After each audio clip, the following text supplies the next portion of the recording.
We're here. We're here. We're in a dream. Number 10, 28 weeks later. Gas! Get back! Get back! Sherry!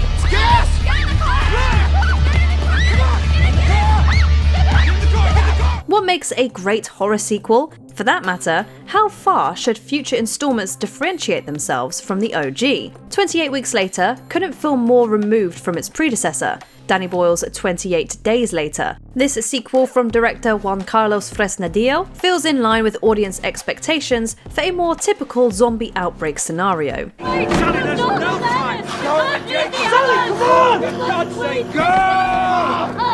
The loneliness and sprawling empty landscapes of Boyle's vision are replaced with a more action-orientated role of how the rage virus is spread and what humanity is doing to combat the inevitable. Why the hell are you here? Their mother had very special blood. A natural kind of immunity to the virus. 28 Weeks Later, as a result, feels like both a sequel and a companion piece of sorts, and you don't need to be familiar with Boyle's original to enjoy the ride. Number 9, The Exorcist 3. William Peter Blatty, author of the original Exorcist novel, helmed this second sequel to the genre-defining 1973 adaptation of his work. It's a problem that I'm working on, Father. All this bleeding. The Exorcist 3 combines elements of police procedurals and occult terror as Lieutenant William Kinderman investigates a series of violent killings. These ritualistic murders all contain the meticulous handiwork of the long-deceased Gemini killer, which raises questions as to what in the devil is going on. The Gemini is dead. No, I am not! I'm alive! I go on! I breathe! Look at me! Look at me! George C. Scott and his co-star Brad Dourif both deliver career-defining monologues, while the set pieces are creepy and ultra-disturbing. I believe in murder. I believe in pain. I believe in cruelty and infidelity. Oh, and The Exorcist 3 also contains one of horror cinema's finest jump scares, full stop. Number 8, Halloween. Happy Halloween, Michael. We're living in the era of the requel, direct sequels that reboot a franchise, while ignoring all previous sequels. This can often be a dicey proposition, and usually delivers mixed results. But 2018's Halloween was a notable exception. I'm sorry, I can't do it! Gotcha. Director David Gordon Green captured the menace and unpredictability of John Carpenter's original, while also updating some of the brutality for the late 2010s. Sure, some fans lamented the changing of key plot points, such as Laurie Strode now not being related to Michael Myers. Then again, these sorts of controversial decisions are often what sets certain sequels and requels apart from the pack. Goodbye, Michael.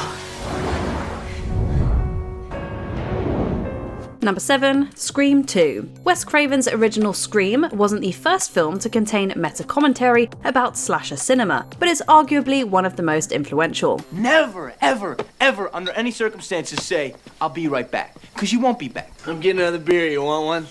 Yeah, sure. I'll be right back!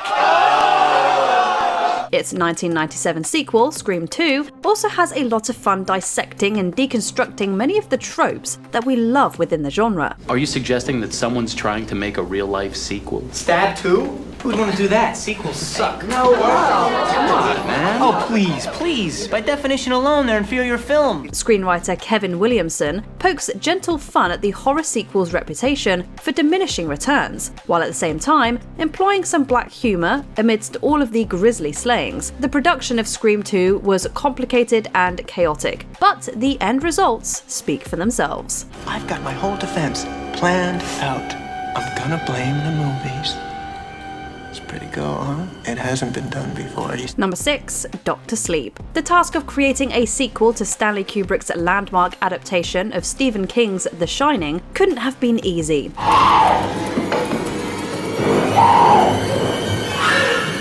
Here's Johnny!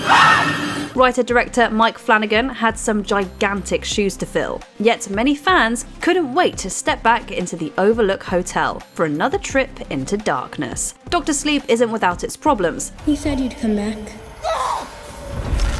And you did. Good. However, Flanagan's eye for composition allows his updated vision to successfully distance itself from both King's source material and Kubrick's austere film. Dr. Sleep feels very much like its own thing, rather than a legacy picture, and this helps Flanagan's work step up to the plate and take a swing at greatness. Are you gonna take your medicine? I'm not. Oh. Look at that, I'm sorry. Number 5, A Nightmare on Elm Street 3, Dream Warriors. This is it, Jennifer. Your big break in TV. This franchise has done better than most when it comes to successful sequels. Wes Craven's New Nightmare from 1994 was an admirably meta take on Freddy Krueger, but fans of a certain age will likely point to 1987's A Nightmare on Elm Street 3, Dream Warriors, as a series high point. We're here. We're here. We're in a dream. This entry has it all, from Dokken's amazing theme song to a memorable and likeable cast of characters. Dream Warriors is also where Krueger's wisecracks begin to filter in more prominently, balancing proper scare tactics with moments of mean-spirited levity. I'm sorry, kid. I don't believe in fairy tales.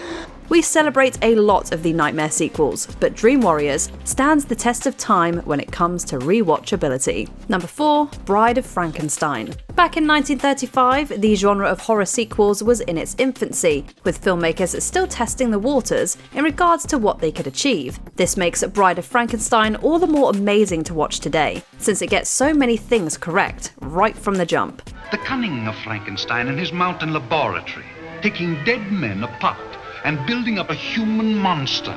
There's the insertion of more humour into the proceedings, which works, but these moments are then juxtaposed against classic horror scares and scenes of real emotional pathos. Go! You live! Go! You stay. We belong dead.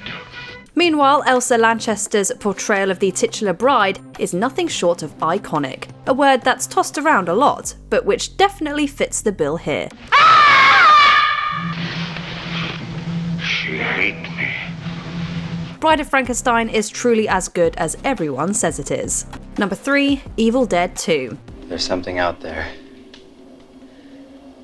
That witch in the cellar is only part of it.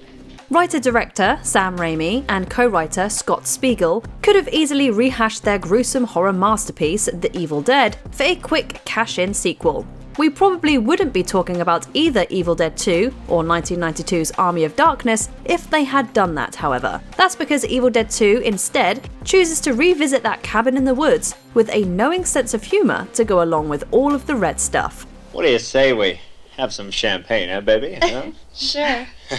After all, I'm a man and you're a woman. At least last time I checked. The film still possesses many genuinely gross and frightening moments, but Bruce Campbell's performance as Ash Williams adds physical comedy beats that help make Evil Dead 2 feel like one of a kind.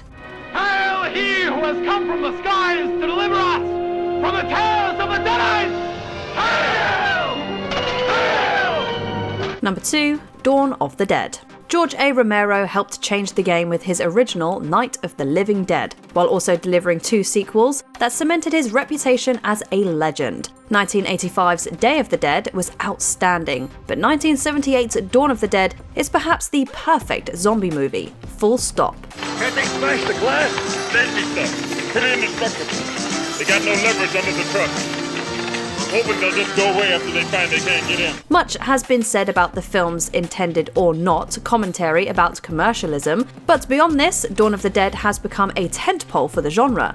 With those bay doors open, there's going to be 1,000 zombies in here. That'll take the heat off us. These guys are going to have their hands full. The undead hordes seem unstoppable, and our protagonist's sense of desperation leaves the audience with a profound feeling of hopelessness. The world is, quite simply, on its knees, and Romero ensures that the stakes feel high from moment one to his harrowing finale.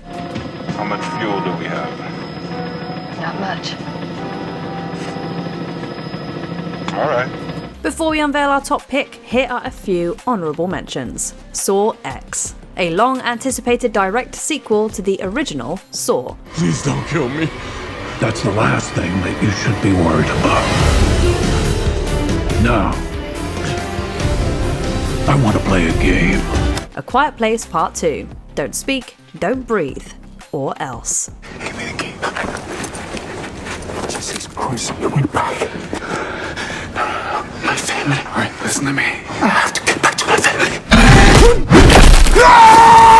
Friday the 13th, Part 6. Jason Lives. The man behind the mask is back.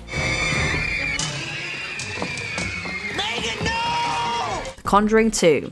Ed and Lorraine Warren continue to find spirits everywhere they look.